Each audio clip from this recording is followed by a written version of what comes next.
2.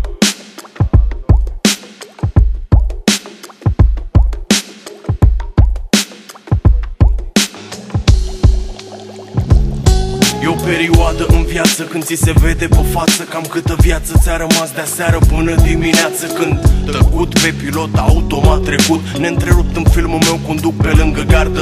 Suntem mulți și împinși în același anturaj, cu aceeași fericire scumpă și de scurtmetraj, cu aceeași fanfic și frică de filaj, cu aceeași scârbă și nemulțumire de gramaj.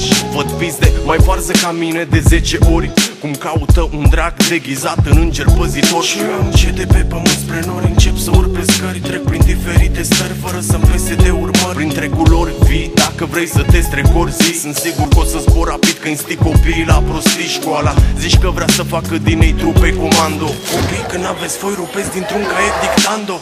Halal sfat, de fapt în ce hal am ajuns să fac, în ce dracu m-am băgat de fapt. Fumăm flori ilegale când cirofoara doarme, se vinde liniștea în grame. Fumăm flori ilegale, fără petale, ungurii sunt singurii ce ne scot din bala male și doare. De fiecare dată când fumăm, noi delirăm, delirăm, delirăm. Fumăm flori ilegale, fără petale, ungurii sunt singurii ce ne scot din bala male și doare. De fiecare dată când fumăm, delirăm, delirăm, delirăm. Luni încep să sun 1, 4, 5 nebuni, să-i adun că restul văd în pis de cei mai buni stăpâni ți-asumi riscul că dacă te adun trebuie să consumi, iar bănutul tun și ăștia nu prea se joacă bun. Mult, mult, mult încât să țină până marți, vacanța pe care o împarți cu 4, 5 tovară sparți prin diferite cercuri. Mercuri apare șecuri, dame cu liste de prețuri, se trag cu noi deși returi. Joi OCP, spune-ne de unde să le luăm pline, cu cine dracu trebuie să mai vorbim. Vineri facem plinul fără rețineri, reține că viața e scurtă și noi suntem tineri. Fumăm